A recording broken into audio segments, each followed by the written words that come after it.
Срамно е што лекари со завршена специјализација и 6-годишни студии се уште работат со договори на дело и плата од 26.000 денари, вели председателот на Асоциацијата на млади лекари и специјализанти Бојан Трајковски. Според него токму ова е причината за одливот на стручниот медицински кадар од земјава. Трајковски смета дека недостасува поддршка од сите засегнати институции за промена на оваа состојба и додава дека според него потребно е целосно да бидат укинати приватните специјализации како квота. Ако веќе збориме за систем кој што нуди на лекарите 26.000 денара плата, ние збориме за срамен систем кој што никако не ги вреднува лекарите. Ако имате план и програма што правите, паралелно точно знаете колку број на студенти ви се потребни по медицина.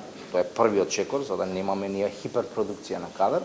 Вториот чекор вие да имате план точно на кое место и колку лекари ви фалат. Ако вие ветите на тие колеги соодветни услови, односно ветите плата однапред и соодветно распоредите, верувајте, ниту еден од нив нема да се замени. Според председателката на лекарската комора Калина Гричева-Старделова, одливот на кадар никогаш не може целосно да запре, но она што може да се направи е да се подобрат условите, односно на лекарите веднаш по завршувањето на студиите да им бидат обезбедени работни места. Не можете вие никогу да врзете и да он не оди повеќе никаде.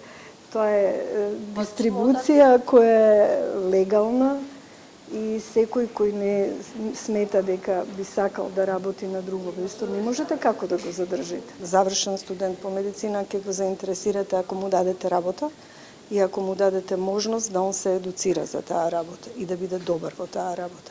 Значи, ако бидат вработени одмак после студирање и да им се пружи можност да завршат специјализација, и нормално треба да се има прерасподелба на колку каде што е потребно. Откако лани владата и тогашниот министар за здравство Арбен Таравари ветија вработување на 600 приватни специјализанти низ јавните здравствени установи. Од владата за Канал 5 велат дека по првиот оглас кој предвидуваше 300 вработувања, дел се веќе вработени, а дел се при крајна реализација, додека во следните неколку недели ќе биде објавен и конкурсот за останатите 300.